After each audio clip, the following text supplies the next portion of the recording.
Hello, and welcome to Knocking on the Green Door. I'm your host, Andrew Octopus. The phrase green door has a long history in both popular and underground culture, as well as military intelligence. In nearly every context, it refers to a type of hidden knowledge that is accessible only to a select few. By knocking on the green door, I hope to reveal insights into strategies for navigating an increasingly complex and unpredictable world. Today I am joined by Nate from EatSleepCrypto and Token Dynamics. Nate writes about the philosophy and practice of tokenomics, as well as related issues. Hello, everyone. I'm here today with Nate from EatSleepCrypto. I'm really grateful to have you here to talk with us today, Nate. And I wanted to start by asking you to tell us a little bit about your background and how you came to do the work that you do. Thanks for having me. It's a pleasure to be on the podcast. So a little bit about me. Obviously, Nate, I go by EatSleepCrypto. I've been writing about tokenomics and valuation for the last 6 years, and I've been in the crypto space before that. My initial interest in Bitcoin came from hearing about it and hearing about the Silk Road. I heard about this thing and I asked my friend who was telling me about this, I'm like, dude, what currency are they using that this darknet market hasn't been shut down yet? This has been running for the last few years. And he's like, oh, it's called Bitcoin. It's got a network and there are some miners. And I'm like, all right, well, I don't understand any of this. At the time, I'm an information systems and business analytics major in college. I was like, okay, well, I have to dig into this. And we had a course on emerging technologies. So I did a presentation to the class on Bitcoin, researched a bit, looked into how it worked, looked into what attempts there had been to stop it already. At this point, China had tried to shut Bitcoin down. A couple other agencies and bureaus had given lip service to it. The thing that fascinated me the most was this thing was running on incentives, and it was the economics of this network, this protocol, that were keeping it alive. So that's how I first found Bitcoin. And fast forward 2017, the ICO boom happens. I'm like, all right, well, there are all these different currencies now. What makes any one of these valuable? What makes any one more valuable than another? I sort of got a handle on that question from 2017 to 2019. I started to ask, okay, I understand what makes a cryptocurrency or a currency valuable. How can I engineer value arbitrarily into a cryptocurrency? That became the study of what is now called tokenomics. So I've been writing about this stuff and thinking about it for quite a while, and it's started to gain more attention recently. I think the market is maturing a little bit and people are starting to ask, how can we design these systems to be good for not just the next 4 years, but the next 400?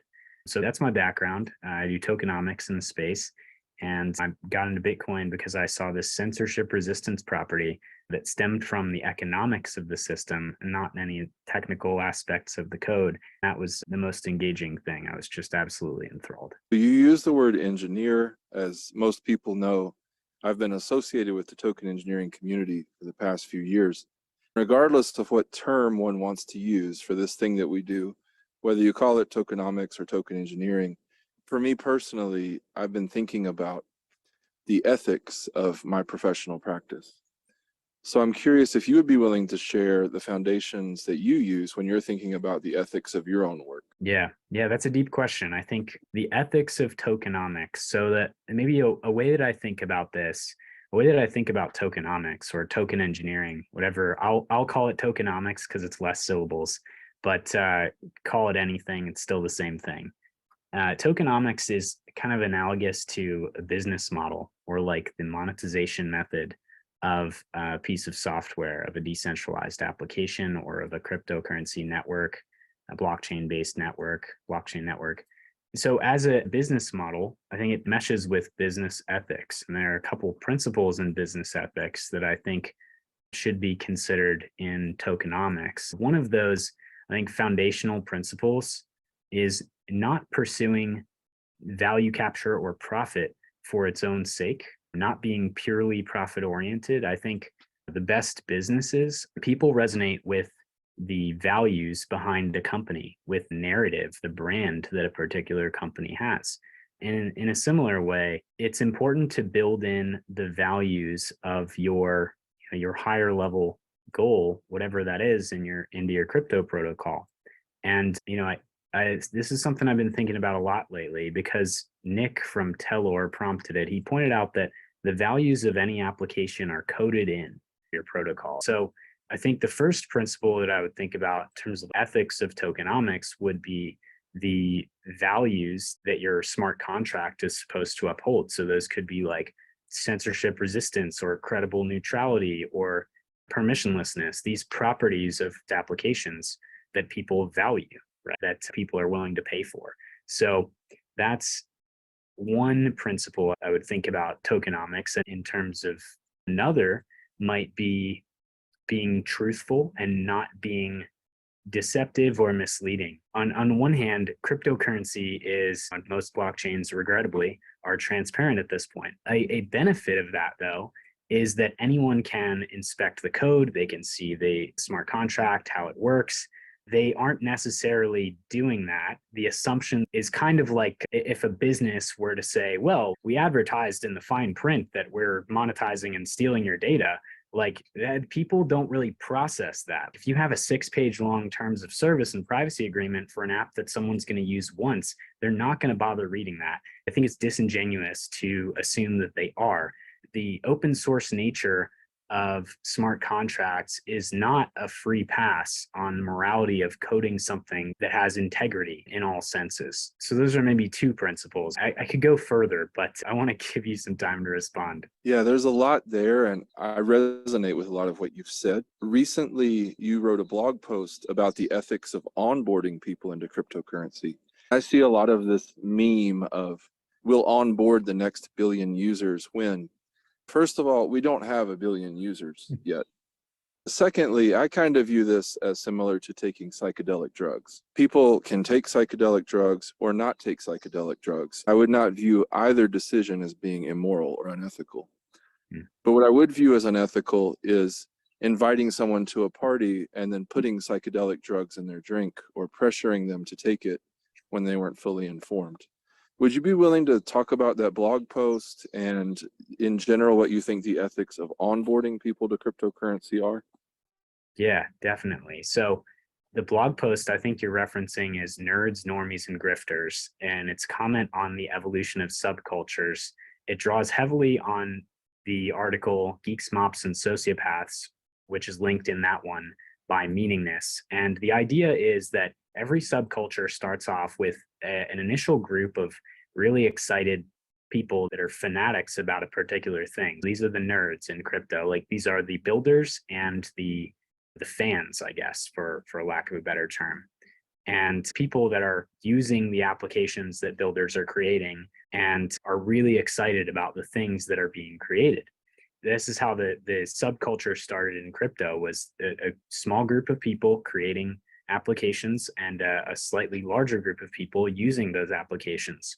As the space has evolved, there have been more people that are joining crypto because it's cool or because there's money to be made or different reasons that are not based around the initial attraction of crypto, which was the disintermediation of trusted third parties and the value of censorship resistance.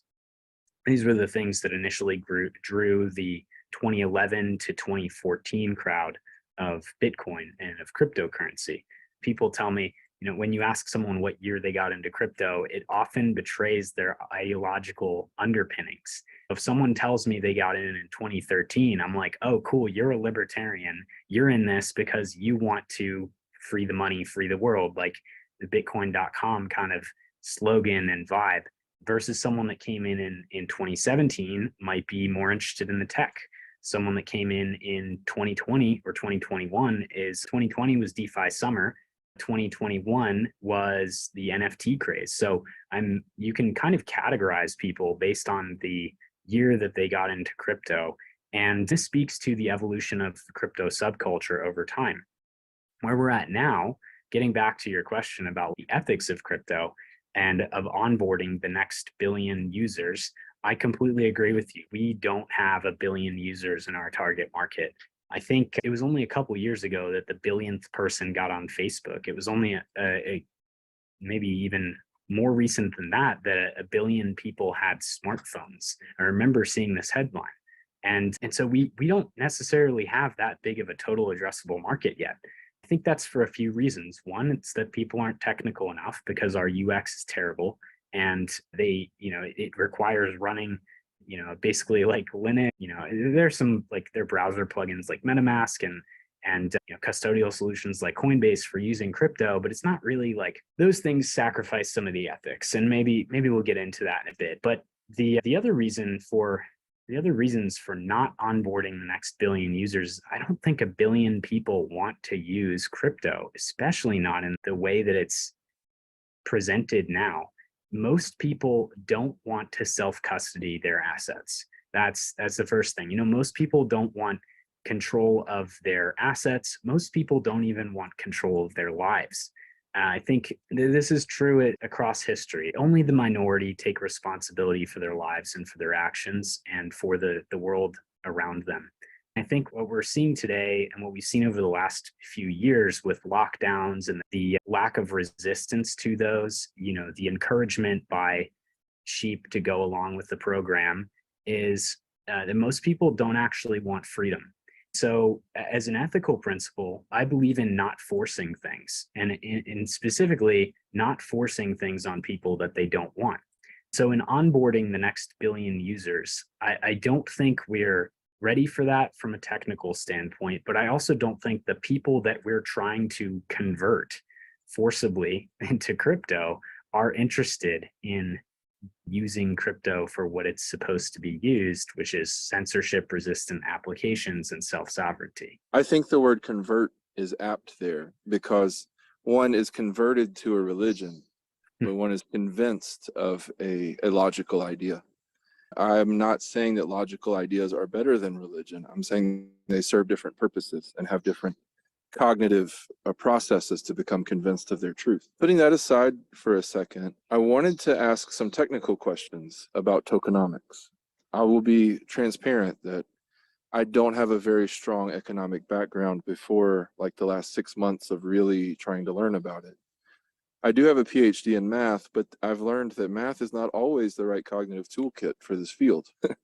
So I would be wondering if you would be willing to share your journey through the ideas, the actual work that you do as a token economist.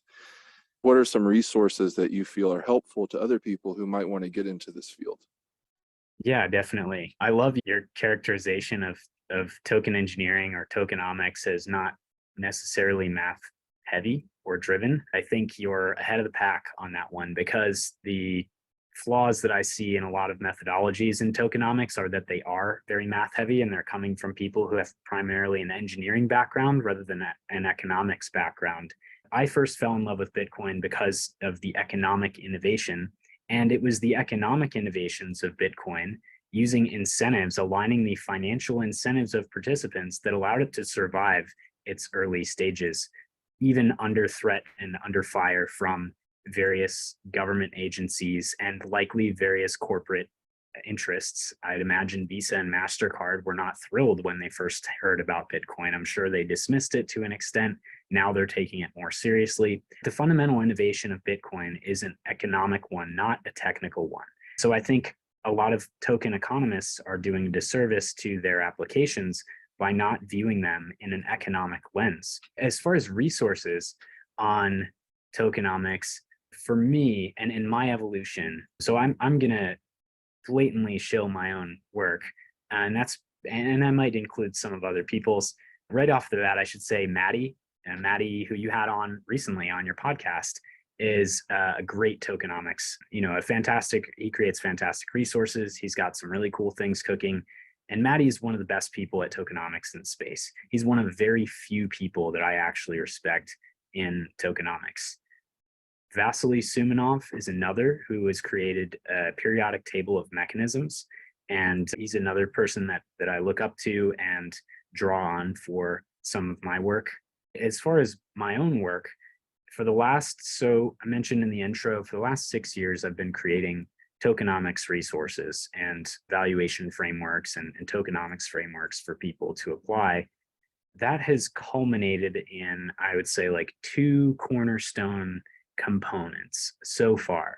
The first is the principles of tokenomics. So the mental model that I would share and wish to impart to all of the people watching this podcast who are interested in tokenomics is that there are 3 mutually exclusive, completely exhaustive tokenomics principles. Those are that of things that your protocol can and should do if it wants to have good tokenomics. The first is protocol utility. The protocol has to be useful and it has to be very useful. It has to be uniquely useful in the sense that it uses blockchains for what they are uniquely designed to do. So, namely, that property is going to be censorship resistance. It might also be providing privacy or timestamping something, or providing non-repudiability, the function where people can prove that they were the person that signed something or said something in the past, and that it is always attributable to them.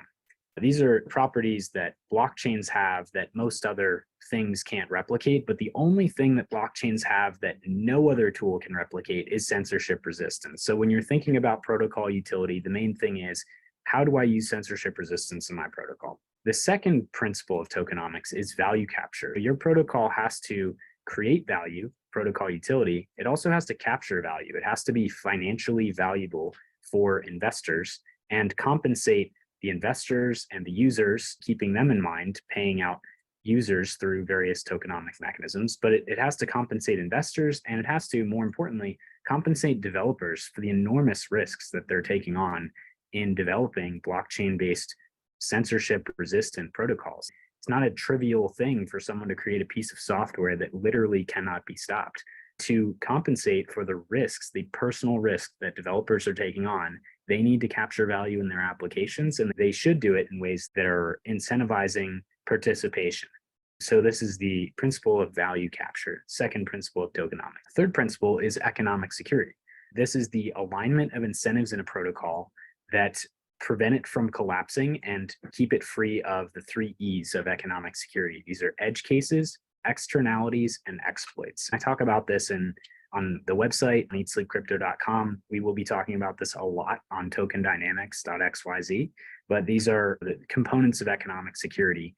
And so these 3 principles of tokenomics are, it's a complete exhaustive description of the characteristics of a good protocol. It's also important to me and valuable as a framework because there are trade-offs between each of these 3 things.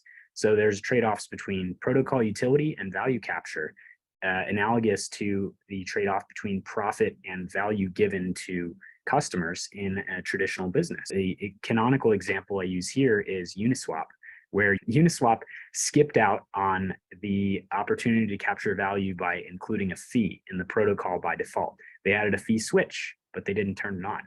The lack of value capture here has benefited users in some ways, where users are more incentivized to use Uniswap, and we're more incentivized to use earlier versions of Uniswap because there was no value capture there. But the Uni token has no real fundamental driver of value other than governance, which is something that you don't want driving the value of your protocol. I probably won't get into that here, but Uniswap is an example of a protocol that optimized for 2 of the principles of tokenomics to the detriment of the third. So Uniswap has protocol utility and economic security, but it doesn't have value capture. It doesn't accrue value to the Uni token, or at least not very much, even though they have turned the fee switch on in a small way. But Uniswap optimized for the first and third principle instead of the second principle of tokenomics, value capture. Another example, Terra is a great example of a protocol that had utility and value capture, but not economic security. So Terra was useful as a L1 blockchain. It was capturing value to its token by using it in many different protocols, Anchor, Mirror. These protocols were using Terra, Luna tokens as a means of collateralizing synthetic assets. So there was a clear use for Terra, the L1, the protocol, and there was a use of the token, Luna, in those second layer protocols in the L1 as a fee, a gas token. But they did this at the cost of economic security because the price dependencies created in the Terra ecosystem on Luna were the cause of its eventual collapse. So in this way, Terra had the first two principles, utility and value capture, at the cost of the third principle, economic security. Final example here, there are trade-offs between utility and economic security. So an example of this would be Bitcoin. Bitcoin has an economic security problem where the current fees are not going to be enough. They're coming from the block reward, and they're not going to be enough to subsidize security ongoing. The Bitcoin community basically has three options. They could increase the block size, which they've shown themselves very reluctant to do over the last few years, and they've dug their heels in so far that I don't think that one is likely. They could go proof of stake, and they've criticized Ethereum for going proof of stake, so that one's going to be hard to backpedal on. Or they could go inflate the coin supply above 21 million and issue a tail emission. All three of these options are not ideal for Bitcoin. And so the onus is on the users, where they are being charged more, in effect having less utility because they're paying more for the same security in order to subsidize the economic security of the network. So this is an illustration of the trade-off between utility and economic security playing out in a protocol, namely Bitcoin. So these are the three principles of tokenomics, and the thing that is innovative about this to me is it's a mutually exclusive, completely exhaustive framework, and there are trade-offs between them. And so in any token economist's mind, I think this is a helpful mental model to have, thinking about that there are going to be trade-offs between these three things. You can categorize protocols based on them. The second thing, before I turn the mic back over, the second thing that I've created over the last few years that I think is a helpful resource for people is the demand side tokenomics framework. We have internally at Token Dynamics a framework that people can walk through to create the ideal version of a protocol, where we start with design constraints, move to utility, value capture, economic security, and go through this framework in order to design the ideal version of a protocol. The high level of this, though, is the thing that I think many people can use, and that is that demand is going to be the thing that drives the value and the price of your token. Your token should have demand based on its use in the protocol, rather than what I call supply side tokenomics approach of decreasing the supply to generate artificial scarcity to pump token price. That the supply side tokenomics mindset is what's fueled tokenomics up until now. But the demand side tokenomics framework creates what I call a price floor, a minimum possible price for a token to be used in the protocol, or based on its use in the protocol. So a price floor is the minimum possible price that a token can sustain based on its use in the protocol. And this comes from the overwhelming demand, the overwhelming buy pressure on an exchange that is going to push the token price up. And so these are the two innovations that I see in my work that I would like to be propagating and passing on to other people who are designing protocols, is these two concepts, the principles of tokenomics and the demand side tokenomics framework and mental model. That's really awesome and helpful. That's a very valuable thing sometimes to hear expert knowledge. So thank you for that. One of the things that I admire about your work is you write about both the social and the technical aspects of cryptocurrency and how those things are connected. In traditional finance, there's this concept of macroeconomics, that what is going on in the whole system impacts one's viewpoint of investments. I think the summer of 20 was a unique period in the history of the world that is unlikely to be repeated soon. I'm not sure it's widely appreciated the impact that the COVID lockdowns, coupled with massive increases in liquidity due to subsidy payments. I chose not to take the COVID vaccine. I don't want to get into a debate or a discussion of the politics or efficacy of the COVID vaccine, but I do want to talk about the impact, how the macroeconomics and geopolitics of the COVID world situation are echoing through cryptocurrency now, and any personal experiences that you're willing to share that you think might be relevant. Yeah, definitely. 2020 for me was really transformative. Obviously, everyone had a lot of time for reflection. And I think some people came out of 2020 with a unique distrust in government and distaste for centralized authority. That had been brewing for me already. I was well aware that governments abuse their power. So I wasn't surprised by the kind of events that unfolded in 2020, starting in March with the lockdowns in the US. I was in Puerto Rico, and the Puerto Rico lockdown locked everyone in their homes for about a month or two. There was no clear guidance on whether we were allowed to leave. But what stuck out to me from the 2020 lockdown period and from the ensuing years was people realize now that woke a lot of people up to the need for government reform or the need for individual autonomy to be preserved somehow. So I think while there may not be a billion people to onboard to crypto and to onboard to the values of censorship resistance and to the reasons that this space was founded, I think we have a lot more people now than we did, say, 5 years ago because of all of the events that unfolded in 2020. I will also say that I think it gave many people an unrealistic expectation about what liquidity would look like long term. Suddenly you have all this money flushed into the system, and the ability to invest it in quote unquote real world assets wouldn't have been feasible. Cryptocurrency was a natural target for it. I think we should look as a natural experiment at a lot of the projects that were created during that time period and see if we can identify the mechanism that ultimately led to them surviving or not. So you're thinking more about the effects that it had on the crypto markets and the types of protocols that were developed when this free money was being given out from these stipends. I'm wondering how much of DeFi summer is these subsidy payments and these loans that never had to be repaid. So that's a question I'm wrestling through. Yeah, I mean, that's really interesting. I first heard about Celsius as a token in like 2017 or something like that in that ICO boom, but I didn't really know what Celsius was until 2020. A friend of mine pointed out that Celsius was paying 20% or something yields. And I was like, that's unsustainable. I don't think that's going to work. So I just kind of like wrote it off. I saw also BlockFi was another. It's like the crazy incentives. They had like 50% referral fees or something. I'm like, how are you running a business where you're paying out half of your revenues or half of your profits? That's insane. In the financial world, much less, where margins tend to be very tight.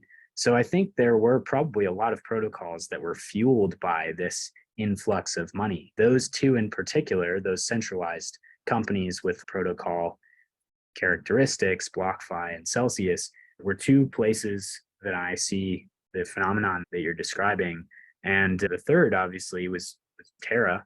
Terra probably had a lot of that free money as well. You know, there are people just going into the protocol to store their wealth, to store their stable coins off of exchanges. And that was probably, you know, an outflow of some of those PPP loans and some of those stipends that were deposited in everyone's bank accounts, that $600 airdrop. I think that this points in some sense to the limits of modeling complex systems using mathematics. V.I. Arnold had this great quote. He claimed mathematics is a part of physics. It's the part of physics where experiments are cheap. I would say that crypto economics or crypto engineering can be the part of this discipline where experiments are relatively cheap. Interesting. I can see that parallel. I think that fits well. I talk to a lot of founders and builders in the space. One thing that I hear a lot is that the importance and the main thing being that users are protected. You know, I've been in a lot of spaces with a lot of teams, and the thing that always comes up is we want to make sure that this doesn't collapse and go bad for our users. So I don't think that developers are shirking their moral obligations. I think actually to the contrary, they're so concerned about the possibility of these protocols collapsing, but they just don't have the expertise that they need to prevent that from happening. Because to your point, engineering is a very rigid and a very math intensive and a very well-defined discipline because the laws of physics are the laws of physics. But there's nothing analogous to the laws of physics or like the design, you know, the kinds of equations that are used in engineering to QA these things that are being created. And I say there was nothing, but there are now. You know, we've started to see some preliminary frameworks around economic security. Maddie has one that's public. We've got our own internal economic security framework at Token Dynamics that we're refining and iterating over to make sure that it's going to properly vet these protocols and properly analyze them for security. And then we've got token engineering, which is modeling things in CAD, machinations, these tools that are designed to find edge cases, find edge exploits, find externalities in a protocol. I think, though, one of the main challenge with token engineering is it is trying to be very rigid and rigorously defined. And the kind of mind that works really well in engineering is not necessarily the same mind that works in economics or in system design, because what we're dealing with in crypto are somewhat open systems. It's kind of like the difference between Texas Hold'em and pot limit in poker, where you can calculate the odds to a T for pot limit. But in Texas Hold'em, there's all of this psychology and additional game theory that goes in that makes it impossible to solve mathematically. So in the same way, I think tokenomics is more of an open system, and crypto protocols, because their economic protocols are more open systems, it is more of an open system, and open systems are more complex, making them more difficult to model. So my own philosophy is one of like, sort of create the infrastructure for people to coordinate on their own and make sure that that infrastructure is robust. I think that experienced and highly competent engineers not only know how to build models, they also have meta models that help them acknowledge the limitations of those models. I think that probably the average non-trained person thinks that a model is making a quantitative prediction, rather than modeling being a tool that is part of a thinking process. At the end of building a model, yes, I look at what the numbers come out, but it's like Hamming said, the purpose of computation is not numbers, but insight. I think that the real value that I find in building a model is how carefully it forces me to think about things. Like I actually understand how the system was put together. The fact that I have numbers at the end of it is kind of just a bonus. And so I think there's meta modeling that we could perhaps better place in that context, that yes, this is a model, but in order for this model to be useful, you need to also understand the limitations of this model. I think what you're saying also speaks to the value of having multiple diverse and complementary approaches, because no one person will be able to have the insight needed to completely understand a system. In fact, with a complex system, we cannot completely understand it, but we can use these cognitive tools to do our best to make sure that the system functions as intended. Yeah, I resonate with that. I think meta model is a good way to put it. And I can see the principles of tokenomics being a sort of meta model for the modeling approaches that are taken. And I totally agree and resonate strongly with the idea that modeling forces you to walk through the system design and understand it on a deeper level. And that is the role of a model. I think a role of a model that I think and have found is not particularly highlighted or leveraged and taken advantage of by existing approaches. I think, and it all comes from, like I said, the Keynesian economic thought, and also from the original tokenomics expert, B.F. Skinner, who was a psychologist that ran experiments around tokenizing and providing token incentives. So what I see in a lot of token engineering is the focus on how to change the behaviors with token incentives, and none of how to make the token valuable. And this is bled over into infrastructure. It's bled over into DeFi, even with like yield farming in the summer of 2020. They're kind of coming around to it with real yield. Like GMX is an example of a protocol that's paying out real yield. It's just like charging a fee and then paying it out to token holders.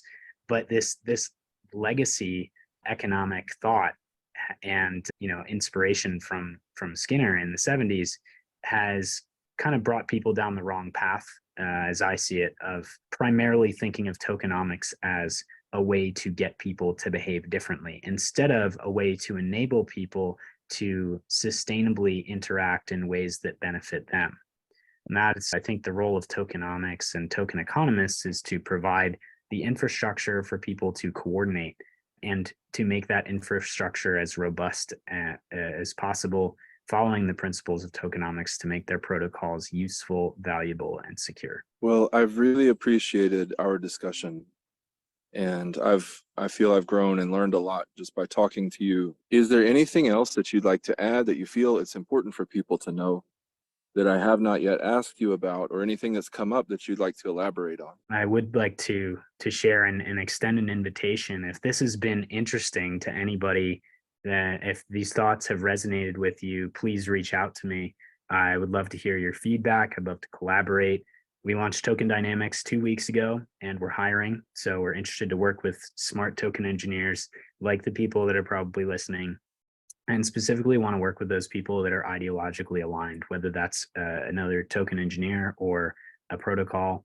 If your protocol needs help designing censorship resistance we would like to be a part of that and guide you in that process with the lens of economics and specifically tokenomics, demand side tokenomics, and help you walk through these things. So please reach out to me. I'm on Twitter at officialESC, and we are on Twitter as Token Dynamics, all one word. Other than that, it's been a pleasure for me too, Octopus. I really appreciate you having me on and applying critical thought and metacognition to this industry. It's been really fun.